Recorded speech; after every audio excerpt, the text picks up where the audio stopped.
Hi hello అందరికీ నమస్కారం. Welcome to Nellore రుచులు. అయితే ఈరోజు రెసిపీ వచ్చి ఫ్రాన్స్ పికిల్ అండి. ఎంతో టేస్టీగా ఈజీగా పికిల్ పెట్టడం చేతకాని వాళ్ళు కూడా ఈజీగా ఈ ప్రాసెస్ ఇంట్లోనే చేసుకోవచ్చండి.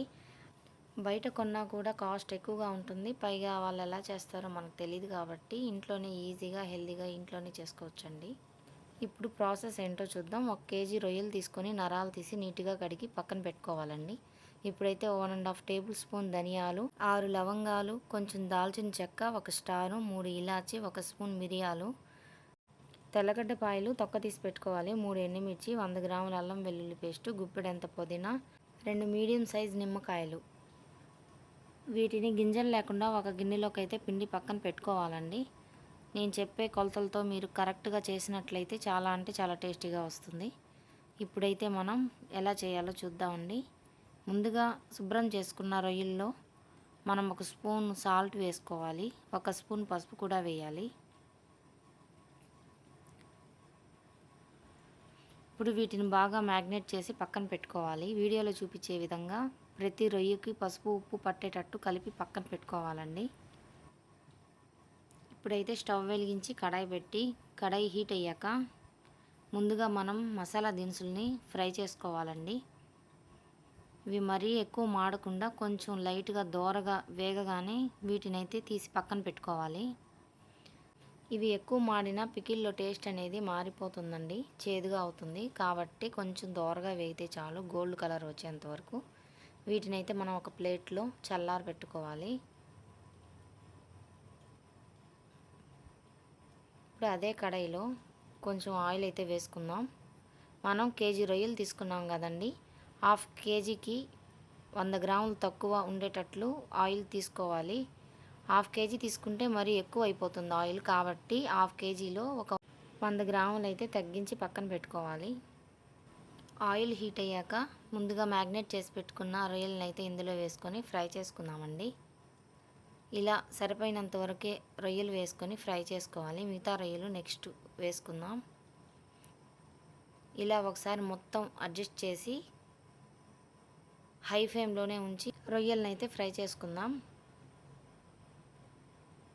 ఇలా ఫ్రై అయ్యేటప్పుడు రొయ్యల్లో ఉండే వాటర్ అంతా కూడా పైకి రిలీజ్ అవుతుందండి. మనం అటు ఇటు కలుపుతూ ఫ్రై చేసుకోవాలి. రొయ్య 4 పక్కలు ఫ్రై అవ్వాలి. ఇలా మొత్తం గోల్డ్ కలర్ వచ్చేంత వరకు ఫ్రై చేసుకోవాలండి. ఎక్కువ బ్రౌన్ కలర్ రాకూడదు, అలా వస్తే టేస్ట్ బాగుండదండి. ఇలా గోల్డ్గా వచ్చినప్పుడే మనం రొయ్యలు అనేది తీసేయాలి. తీసి ఒక ప్లేట్లో పెట్టుకుందాం. మిగతా రొయ్యలు కూడా ఇలాగే ఫ్రై చేసి పక్కన పెట్టుకోవాలి. ఇలా బబుల్స్ వచ్చినప్పుడే మనం రొయ్యలు తీసేయాలి. ఈ మసాలా దినుసుల్ని పొడి చేసి పక్కన పెట్టుకుందాం. ఇప్పుడు అదే కడాయిల్లో ఆయిల్లో అయితే మనం మసాలా దినుసులు వేసుకోవాలి. 2 దాల్చిన చెక్క, 2 ఇలాచి, 3 లవంగాలు, 1 మరాఠీ మొగ్గ వేసుకొని ఫ్రై చేసుకుందాం. 3 ఎండుమిర్చి కూడా వేసేద్దాం. ముందుగా తొక్క తీసి పెట్టుకున్న తెల్లగడ్డపాయలు కూడా ఇందులో వేసుకొని ఫ్రై చేసుకోవాలి.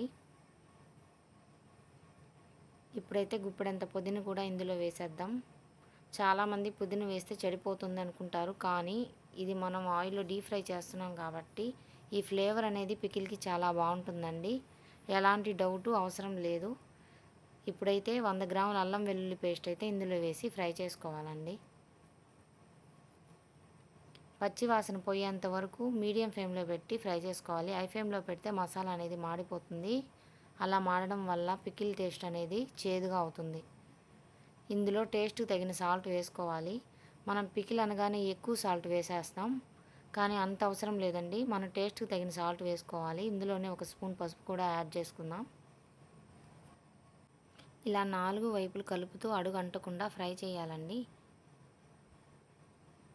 అల్లం వెల్లుల్లి పేస్ట్లో అస్సలు వాటరే ఉండకూడదు, అలా ఫ్రై చేసుకోవాలి. అలా అని ఎక్కువ మాడబెట్టకూడదు, టేస్ట్ పోతుంది. పేస్ట్లోంచి ఆయిల్ బయటికి రిలీజ్ అవుతూ ఉన్నప్పుడు మనం చెక్ చేసుకోవాలి. వీడియోలో చూపించే విధంగా ఇలా దగ్గరగా అవుతూ ఉన్నప్పుడైతే మనం 1 కప్పు కారం అయితే వేసుకుందామండి. ఒక చిన్న కప్పు చాలు, టేస్ట్ తగినట్టు. మీరు కొంచెం తగ్గించుకోవాలన్నా తగ్గించుకోవచ్చు. ఇందులోనే మనం ముందుగా ప్రిపేర్ చేసి పెట్టుకున్న గరం మసాలా పొడిని కూడా వేసుకోవాలి. ఈ పొళ్ళు వేసినప్పుడు మనం మంటనైతే సిమ్లోనే పెట్టుకోవాలండి, హైలో పెట్టకూడదు. 2 మినిట్స్ అయితే ఇట్లా ఉడికించాలి. ఇలా ఉడుకుతూ ఉన్నప్పుడే మనం ఫ్రై చేసి పెట్టుకున్న రొయ్యల్ని కూడా ఇందులో వేసేయాలండి. రొయ్యలు వేసిన ఒక 2 మినిట్స్ కూడా ఉడికించాలి. ఎందుకంటే రొయ్యలకి ఉప్పు, కారం బాగా పడుతుంది. 2 మినిట్స్ చాలు, ఎక్కువ అవసరం లేదు. మిగతా మనం డబ్బాలో తీసుకున్నప్పుడు ఎలాగో వాటికి ఊరి టేస్ట్ వస్తుంది. ఈ పికిల్ అనేది 6 మంత్స్ వరకు స్టోర్ ఉంటుందండి. పికిల్ అయితే అయిపోయిందండి. ఇప్పుడు స్టవ్ ఆపేద్దాం. ఈ పికిల్ అనేది పూర్తిగా చల్లారిన తర్వాతే మనం నిమ్మరసం అయితే యాడ్ చేసుకోవాలి. వేడి మీద అయితే అస్సలు యాడ్ చేయకూడదు. ఇప్పుడు ఇది చల్లారిపోయింది. ఇందులో మనం నిమ్మరసం అయితే యాడ్ చేద్దాం. ఇది యాడ్ చేసిన తర్వాత అంతా ఒకసారి మనం కలుపుకోవాలి.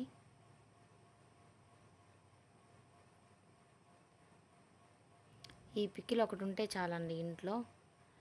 ఏ కర్రీస్ నచ్చినప్పుడు, మనకి నోటికి రుచి లేనప్పుడు వీటితో తింటే మనకి చాలా హ్యాపీగా ఉంటుంది. మీకు నా వీడియో నచ్చినట్లయితే లైక్ చేయండి, షేర్ చేయండి, సబ్స్క్రైబ్ చేయండి. నెల్లూరు రుచులు యూట్యూబ్ ఛానల్కి. Thank you.